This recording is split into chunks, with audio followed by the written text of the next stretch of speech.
Malitel vous donne l'heure. Il est 7 heures. Le sport, les infos, la musique, l'actualité, le tout amusé et servi à chaud pour vous sur Radio Clédou.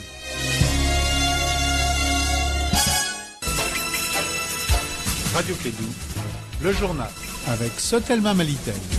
Mesdames et messieurs, fidèles auditeurs, rebonjour, bienvenue à vous tous, bonne chance à vous tous et surtout soyez parmi les chanceux et les heureux de ce matin et surtout parmi les heureux de la semaine. On vous dit bonjour, bienvenue à chacun de vous, soyez fiers d'être maliens et défendez votre patrie, ce qu'on vous demande. Maintenant on dit au nom de Dieu, à cause de Dieu, avec Dieu et pour Dieu, nous sommes ensemble et que Dieu bénisse le Mali. Nous sommes aujourd'hui, lundi 9 septembre l'an 2019, il est 7h30 en temps universel, il est de retour, il s'appelle Bakary Sékou Cissé Dibaksi, il prend les rênes de la commande, il est au journal de ce matin, je lui dis bonjour. Bakary, bonjour. Oui, bonjour Abdoulaye, et bonjour à toutes et à tous, bienvenue à cette édition, la première de Clédou Info, processus de désarmement, démobilisation et réinsertion, DDR accéléré, 1 millier d'éléments des groupes armés viennent d'intégrer les forces armées et de sécurité maliennes, FAMA. Cette action s'inscrit dans le cadre de l'application de l'accord d'Alger 2015. Kassim Traoré nous donnera des précisions. Et puis, le président malien et le président nigérien ont animé le week-end une conférence de presse au palais de Koulouba ici à Bamako. Ils attendent beaucoup du sommet ouest africain prévu à Ouagadougou. Ça sera donc le 14 de ce mois. On en parlera également avec Kassim Traoré. 19, sinon 29 personnes ont été tuées hier au nord du Burkina Faso dans 2 attaques. Un camion de transport a sauté sur une mine artisanale faisant une 15aine de morts et des hommes armés ont attaqué un convoi de vivres destiné aux personnes déplacées internes de Kelbo. Tout cela dans ce journal. Présentation Bakary Cissé.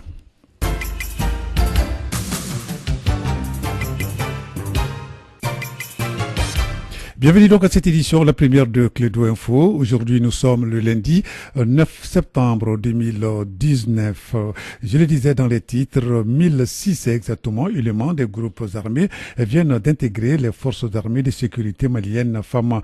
Ils ont été formés dans différents centres d'instruction des FAMA. Leur formation entre dans le cadre du processus de désarmement, démobilisation et réinsertion DDR accéléré. Il s'inscrit également dans le cadre de l'application de l'accord d'Alger. Les précisions avec Kassim Traoré. C'est dans les vastes centres d'instruction des forces armées et de sécurité du Mali, FAMA, de Bafo, dans la région de Ségou, que les 1006 ex-combattants formés ont été présentés. Général de brigade Keba Sangaré, chef d'état-major de l'armée de terre. M'adressant solennellement à vous, désormais membres des forces armées et de sécurité du Mali, prêts à servir sous le drapeau national, vous devez toujours garder à l'esprit que le drapeau national, emblème de la patrie, c'est la fierté de tout un peuple, le peuple malien. À partir de ces instants et pour toujours, vous devez et défendre par tous les moyens et en toutes circonstances afin qu'il soit profané par l'ennemi. Ils sont 729 militaires d'Iran, dont un personnel féminin,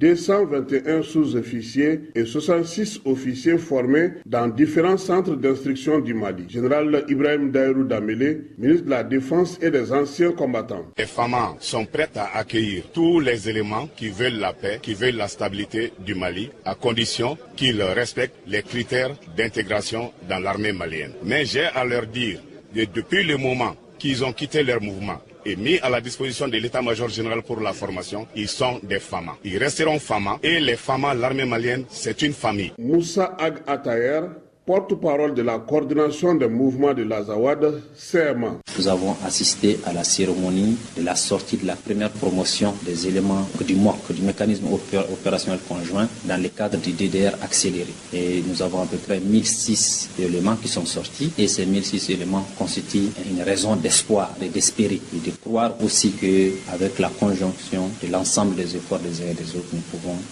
arriver à des résultats à la hauteur des attentes des uns et des autres. Pour le ministre de la Cohésion sociale, de la Réconciliation nationale et de la paix, leur intégration ne doit plus prendre du temps. Lassine Bouari. Et ce que je souhaite maintenant, c'est que le reste de la procédure d'intégration puisse être davantage accélérée et qu'on fasse l'économie de tous les préalables pour que franchement, au bout d'un certain nombre de mois que je souhaite très très réduit, nous puissions essayer de dire que l'accord a existé et qu'il ne doit rester que des éléments de suivi, des éléments de renforcement, des éléments d'accompagnement. C'est dans le cadre de la démobilisation, désarmement et réinsertion DDR accélérée que ces ex-combattants vont intégrer les forces armées et de sécurité du Mali. Zabi Ould Sidi Mohamed, président de la Commission nationale du DDR. Avoir une armée comme ça, où vous avez tous les fils du pays, c'est un grand pas pour l'unité nationale. Et moi je suis sûr qu'avec les retrouvailles de tous les Maliens,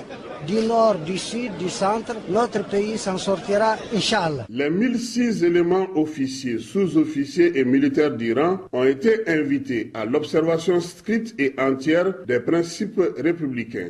Alors merci Kassim Traoré, vous allez rester avec nous en prélude au sommet ouest-africain prévu le 14 septembre à Ouagadougou, Burkina Faso. Le président du Niger était dans notre capitale. Le sommet ouest-africain prévu donc au Burkina Faso constitue un déclic pour la mobilisation internationale face au djihadisme dans la bande sahélo-saharienne. En tout cas, c'est l'attente en tout cas des deux présidents. Il s'agit du président malien Ibrahim Boubacar Keïta et son homologue du Niger. Les deux présidents ont animé une conférence de presse.